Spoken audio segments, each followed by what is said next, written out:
Press the bell icon on the YouTube app and never miss another update.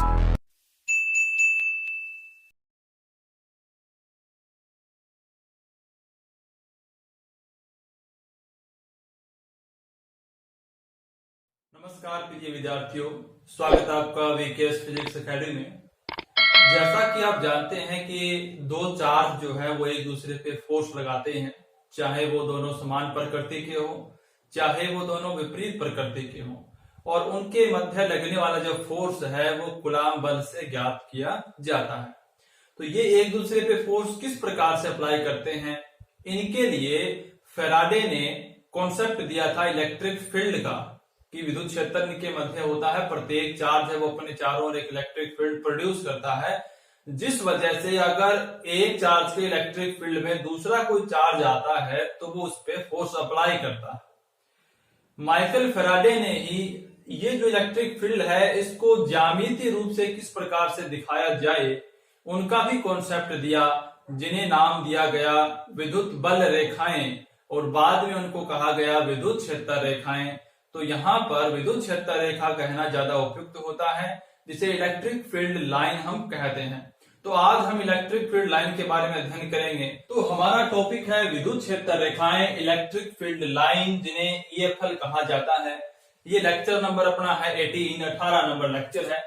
विद्युत क्षेत्र रेखाओं की definition की हम बात करें तो विद्युत क्षेत्र रेखाएं विद्युत क्षेत्र के अंदर खींची गई वे काल्पनिक निष्कोण वक्र होते हैं, जिन वक्रों के किसी बिंदु पर अगर आप एक स्पर्श रेखा खींचते हैं तो वो स्पर्श रेखा उस बिंदु पर विद्युत क्षेत्र की दिशा को बताती है।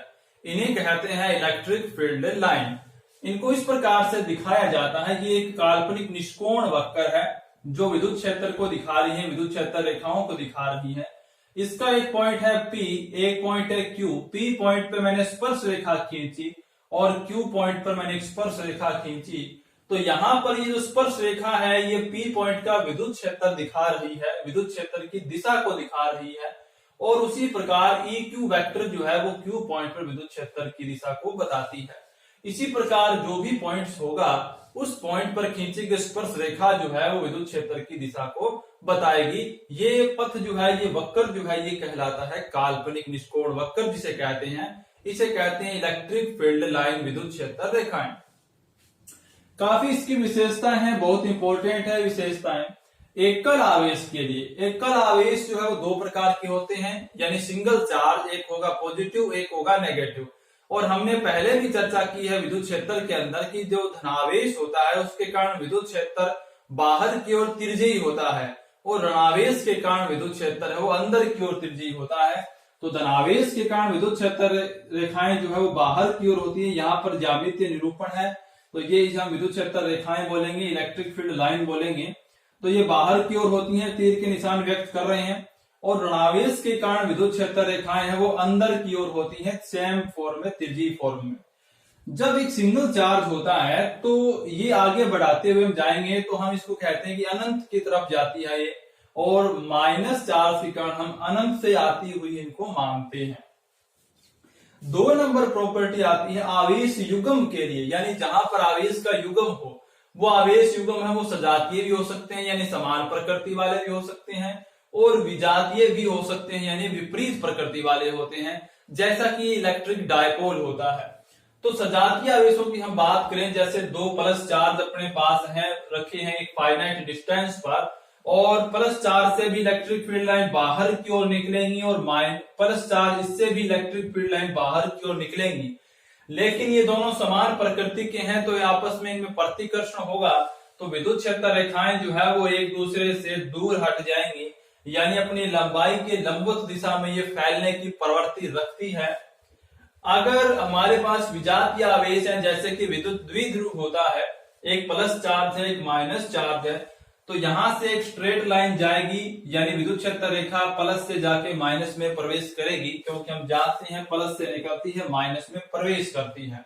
इसी प्रकार इधर से भी बाहर निकलेगी और इसमें अंदर की तरफ इंटर करेगी।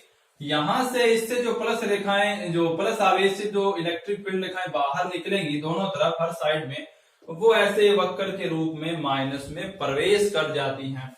तो इस प्रकार से ये सजातीय विजातीय आवेशों के अंदर इलेक्ट्रिक फील्ड लाइन जो है वो होती है।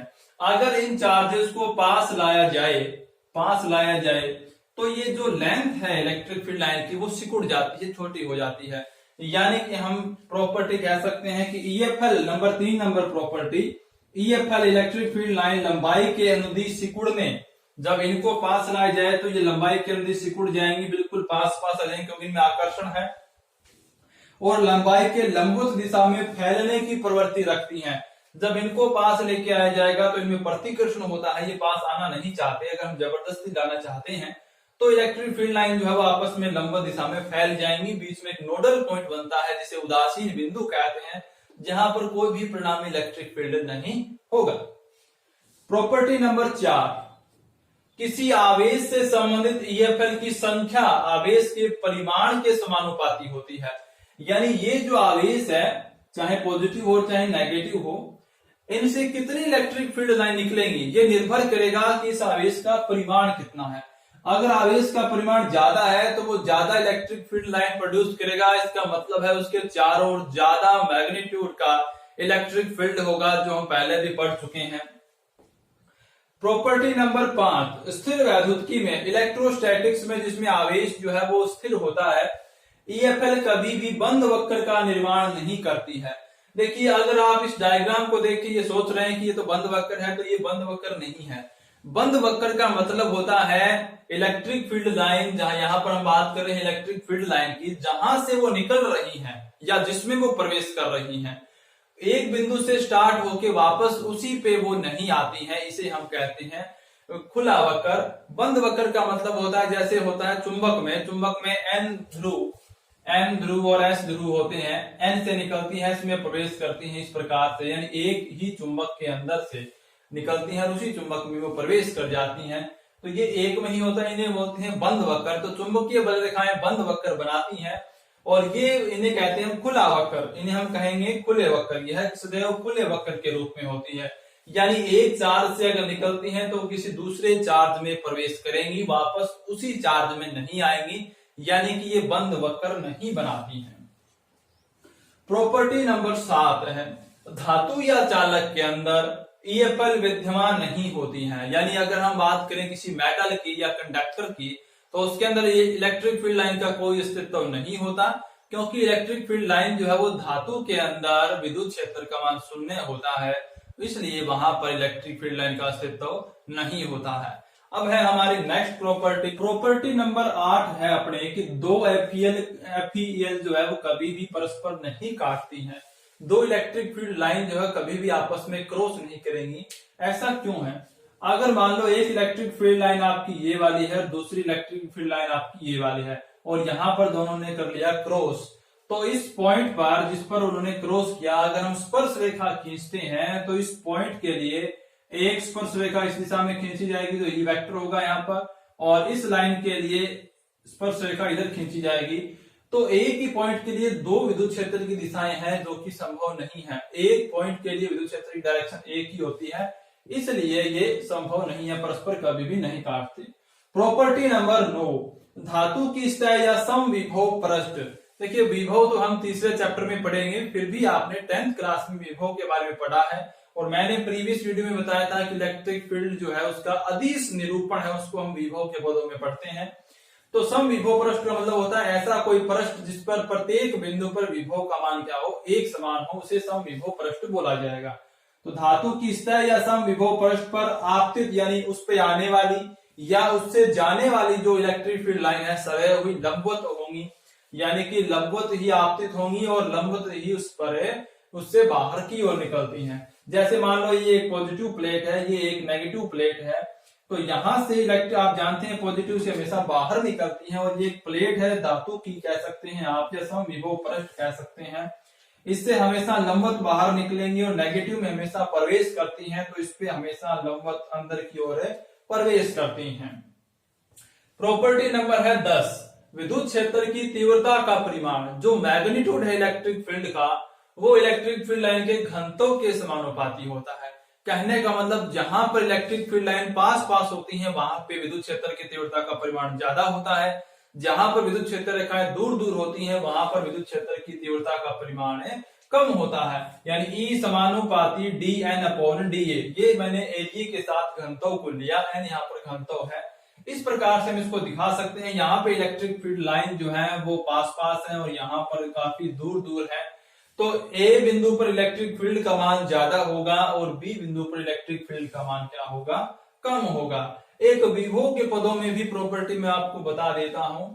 वैसे तो हम जानते हैं कि विभव तीसरे चैप्टर में आने वाला है, फिर भी स्केलर फॉर्म है इलेक्ट्रिक फील्ड का। आप जानते हैं कि कोई भी पॉइंट चार्ज अगर मान लो वो प्लस का है और उससे इलेक्ट्रिक फील्ड लाइन बाहर की ओर निकल रही है त्रिज्यीय फॉर्म में, तो जैसे जैसे वो आगे की ओर हम उसके साथ बढ़ते जाएंगे उसके बीच का गैपिंग है वो बढ़ती जाएगी और गैपिंग बढ़ने से क्या होगा, इलेक्ट्रिक फील्ड होगा कम। तो अगर हम बात करें विभव की तो A, B और C पॉइंट पर जैसे जैसे हम विद्युत क्षेत्र की दिशा में चलेंगे तो ये क्या होगा, इनके बीच का गैप बढ़ता जाएगा और इनके जो पॉइंट के रिस्पेक्ट में जो इनका विभव है वो भी घटता जाएगा। यानी A बिंदु पर विभव सबसे ज्यादा होता है, B बिंदु पर उससे कम, C बिंदु पर उससे कम। यानी कि विद्युत क्षेत्र की दिशा में चलने पर विद्युत विभव के मान में क्या आती है, कमी आती है। तो प्रॉपर्टी नंबर 12 आती है समरूप या एक समान विद्युत क्षेत्र। ये एक समान विद्युत क्षेत्र जो है वो नेक्स्ट टॉपिक जो अपना था इलेक्ट्रिक डायपोल मोमेंट से आगे बल आघूर्ण का मैंने जो बताया था उसमें यूज होता है, इसलिए मैंने आपको प्रॉपर्टी पहले करवाई है। समरूप या एक समान विद्युत क्षेत्र क्या होता है, अगर इलेक्ट्रिक फील्ड लाइन परस्पर समांतर हो और उनके बीच की गैपिंग बराबर हो तो प्रत्येक पॉइंट पर जो विद्युत क्षेत्र यहाँ पर होता है वो बराबर होता है। इस विद्युत क्षेत्र को हम समरूप या एक समान विद्युत क्षेत्र कहते हैं, जिसके प्रत्येक बिंदु पर विद्युत क्षेत्र का मान क्या हो, बराबर हो। यानी A पॉइंट और B पॉइंट पर दोनों पे विद्युत क्षेत्र का मान बराबर होगा, इसे समरूप विद्युत क्षेत्र कहा जाता है।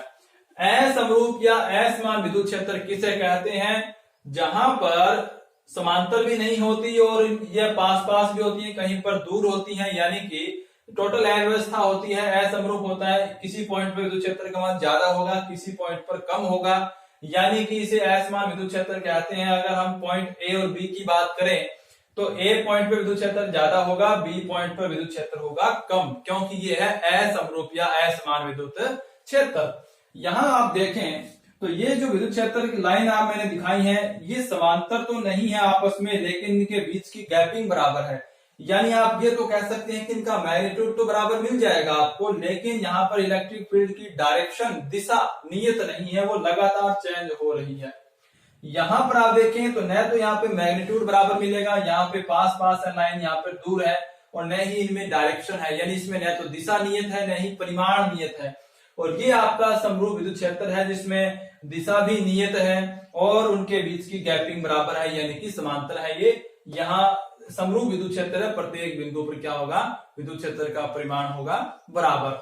मिलते हैं नेक्स्ट वीडियो में। बल आघूर्ण क्या होता है इलेक्ट्रिक डायपोल पर लगने के वाला, उसके लिए हमें कॉन्सेप्ट की जरूरत होगी एक समान विद्युत क्षेत्र की।